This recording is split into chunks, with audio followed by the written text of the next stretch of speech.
Okay, so before I begin this, I did not think it was necessary, but I guess I should just leave this here and maybe in future videos like this. But if you're coming to this and you don't know what my channel is, these are just blind observations. Sometimes I ramble, sometimes I don't.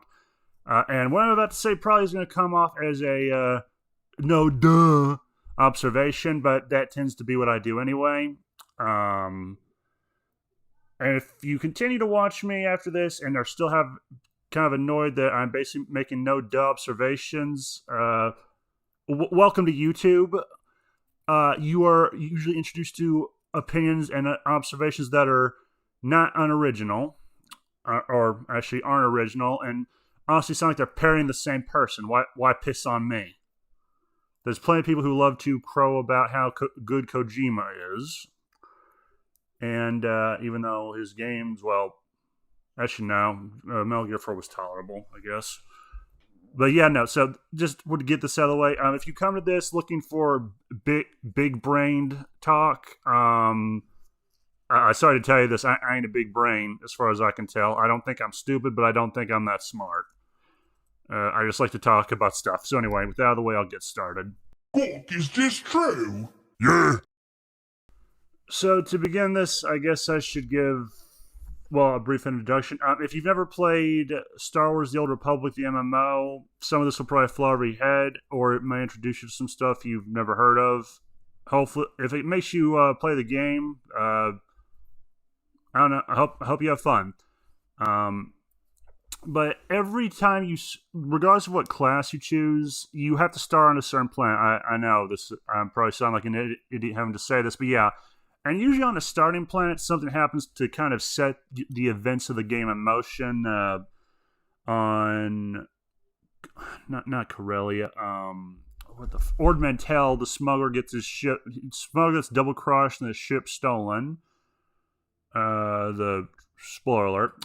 The trooper finds out the Havoc Squad leader is a traitor, or a good chunk, or the ones he's been working with the exception of one is.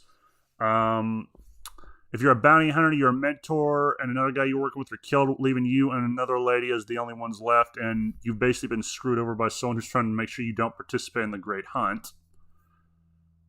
And for the purposes of this, and if you're a Jedi Knight, well, the Jedi Knight actually has less of a problem, I would guess, but same with Jedi Counselor. But if you are a Sith warrior or Inquisitor, you arrive to Korriban, and yeah, you have to deal with a thorn in your side because you come as a part of Sith society, which, in case I haven't said this in the past, yeah, Sith society is not a pleasant place. It is a warped meritocracy.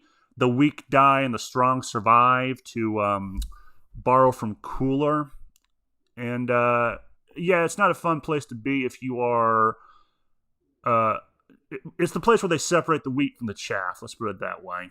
What are you talking about? I kill when I want. The weak die and the strong survive. And yes, the clip was necessary. So anyway, so when you arrive on this planet, whether as a Sith Inquisitor or Sith Warrior, you are going to have a rival character who, and depending on what, and these two rivals that the Sith that you have either as a Sith Warrior, well, the rival you have as a Sith Warrior or a Sith or Inquisitor. I just found this kind of interesting to look back on. They are very much, I guess, opposites or inversions of what they are as people and who they are as a person and the, I guess, structure and nature of a Sith society.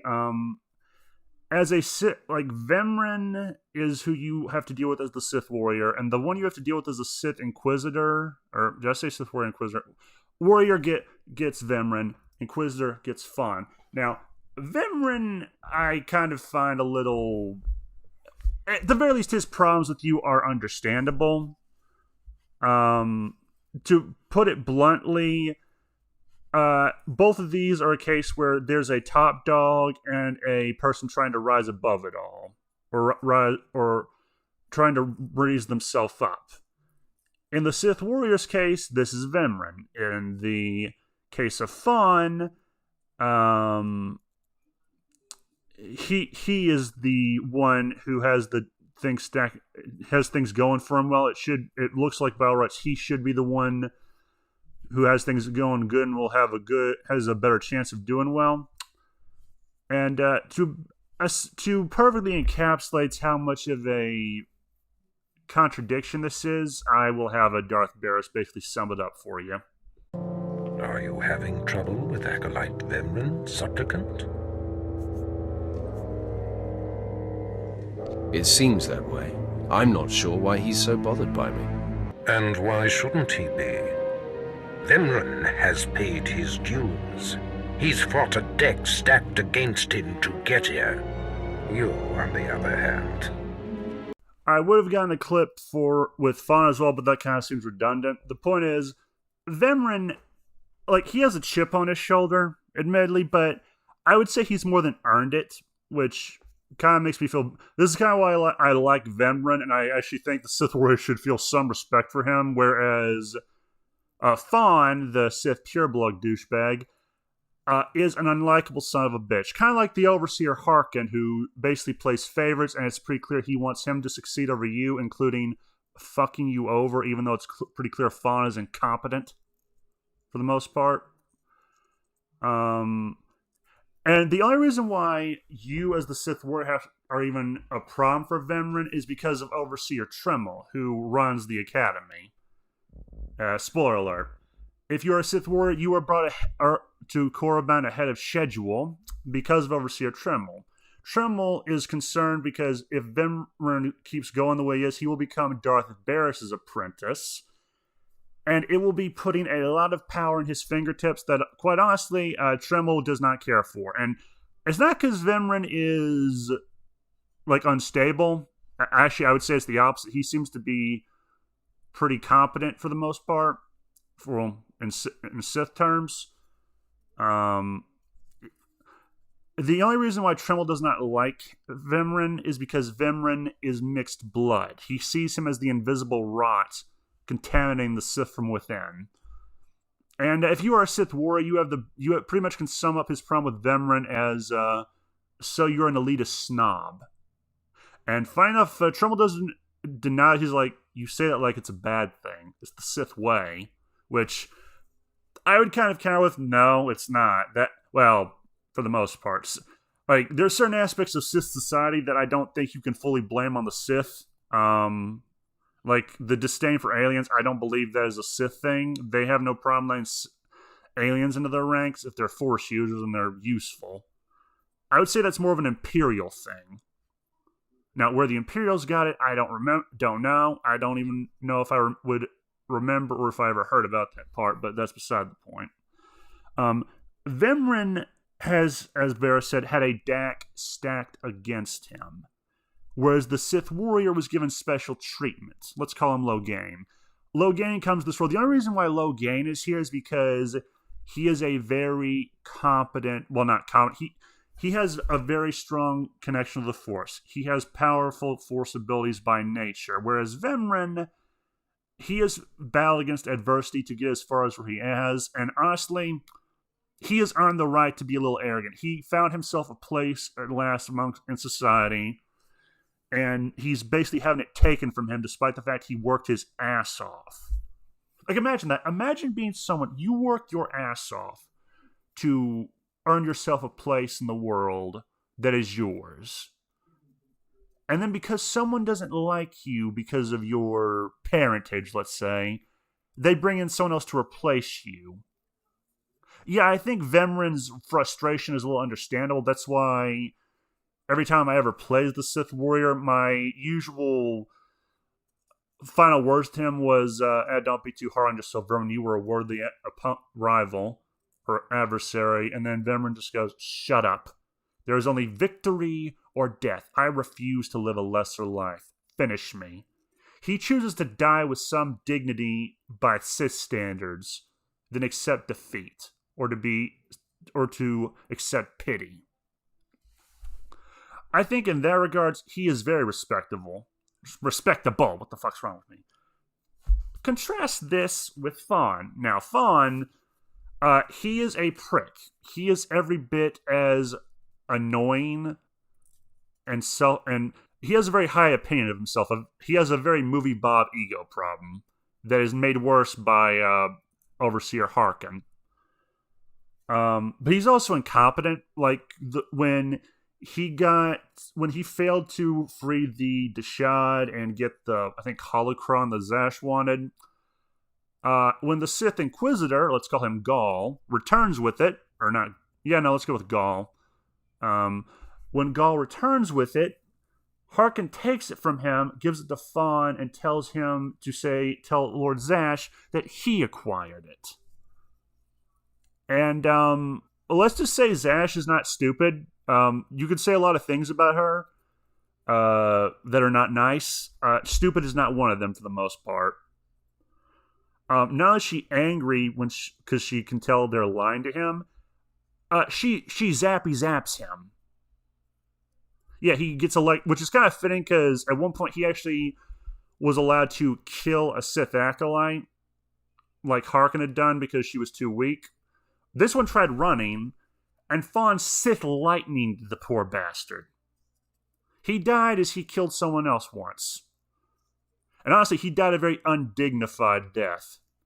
At least Vemrin went out with some conviction, he didn't look pathetic, I guess.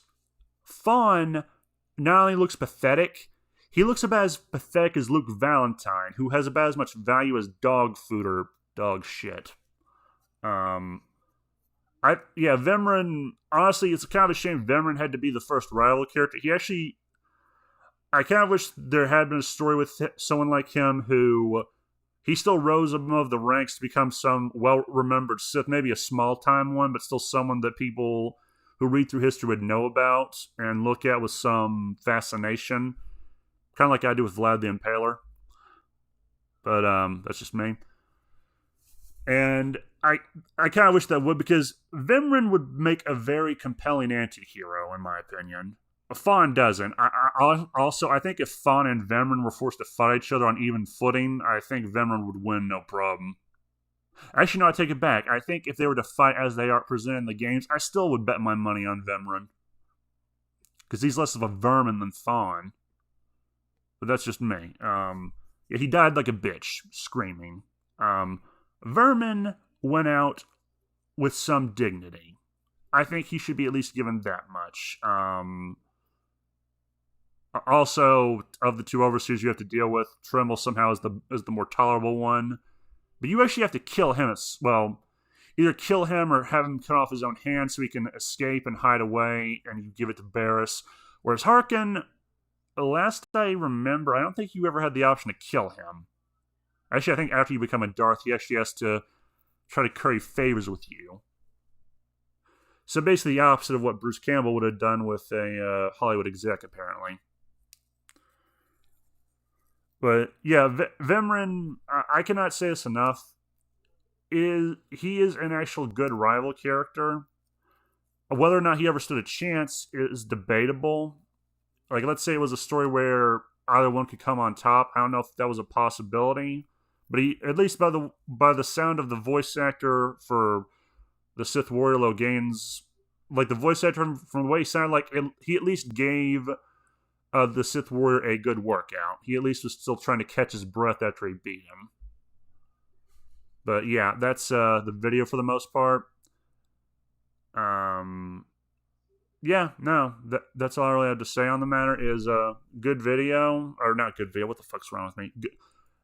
These are two characters who I just kind of like looking. Now I look back at them now and I'm like, well, these two are good inversions of each other, or at least there are places in the academy are definitely inversions of each other. One is a top dog. One is a man rising above it all.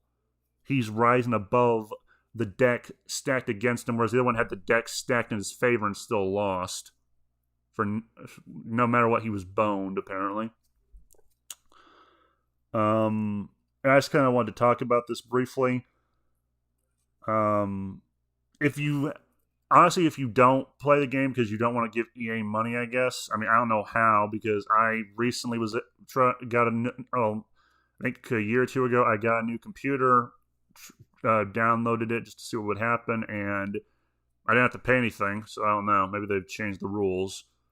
But if you get the chance, I would at least recommend playing the game for the starting planets. The 8 classes are more or less restrained to 4 worlds. So Smuggler and Trooper are on Ord Mantell. Jedi, Consular, or Knight are on Tython, which is kind of their ancestral world. Sith Warrior and Inquisitor again are on Korriban, and Bounty Hunter and Imperial Agent are on Nal Hutta. So I guess I'll have that be the last thing, and that's where the video will end now. So have a nice day, Yim Ohid, and remember, oh, what the fuck? Damn it, I forgot it now. Oh yeah, remember, peace is a lie. There is only passion. Through passion I gain strength. Through strength I gain power. Through power, victory. In victory, my chains are broken. The Force shall free me. In which case, fuck it. If I'm going down in style.